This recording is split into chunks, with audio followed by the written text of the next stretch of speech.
حتى لو ما بدأتش لو انت في ثالثة ثانوي وحاسس انك كل يوم تايه وكل يوم التراكمات بتزيد، كل يوم في دماغك مش عارف تبدأ منين، يبقى 100% الفيديو ده ليك. أصعب حاجة في الثانوية العامة مش الامتحان ولا حتى المواد الصعبة ولا حتى المنهج الكبير. أصعب حاجة في الثانوية العامة هي التشتت الداخلي والتشتت النفسي. مثلا تقوم جايب الكتاب تفتحه، فكر في حاجة تانية. يعني انت دلوقتي بتذاكر باب كيمياء أو فيزياء، دماغك تروح في مكان تاني، تحس إن الوقت بيجري وانت واقف مكانك. والأسوأ من كده كل يوم بتحاول تبدأ والمواد المتراكمة بتزيد، تفضل بقى تقول لنفسك طب أنا لسه ورايا كتير، طب أعمل إيه، طب مش هلحق. التراكم بيخلق حالة من الإحباط المستمر، تفتكر إنك بتتحرك ولكنك في الحقيقة بتدور في دايرة. كل مرة بتحاول تركز فيها تلاقي نفسك بترجع لنفس الفوضى. كل اللي احنا قلناه ده، طب أنا عارف إن كل ده عندي، ولكن أحله إزاي؟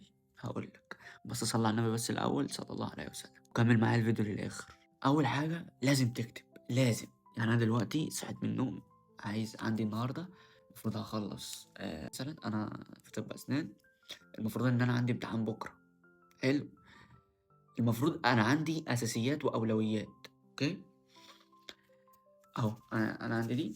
اهو بص انا كاتب اهو، يعني مذاكره 3 شابتر عشان المفروض عندي عليهم امتحان زي ما قلت لك. لازم اكتب النهارده دول مهام اليوم، اولويات اليوم. وعندي المفروض اصور 3 فيديوهات، فدول اولويات اليوم. بعد ما طبعا بصلي بقرأ قرآن، بعمل كل اللي عليا. الأساسيات دي أساسيات، يعني أساسيات أول حاجة ببدأ بها اليوم. وبعد كده الحاجات دي، بعد كده بروح أجري. فكل حاجة ما لازم تتكتب، لازم يكون الهدف ملموس عشان تعرف تحققه. لازم في المذاكرة بالذات يكون الهدف ملموس، يعني لازم تكتبه بإيدك عشان عقلك يفهمه، لأن عقلك ما بيعرفش يفرق. بقى عايز أقولها لك كمان، أنا دكتور حسن في كلية طب أسنان. الحقيقة أنا أعوذ بالله من كلمة أنا، معايا طلاب بتابع معاهم، بعمل لهم جداول بتابع معاهم يوميا، بعمل لهم جداول أسبوعية بتابع معاهم يوميا. وده بيقلل حاجات كتير، بيقلل الاسترس، بيقلل التشتت، بيقلل حاجات كتير، حاجات يعني، وبيخليك تنجز أكتر من قبل كده. والحقيقة أنا باخد عدد طلاب معين، لأن أنا لوحدي اللي بتابع مع الطلاب، ببقى معاك واحدة واحدة.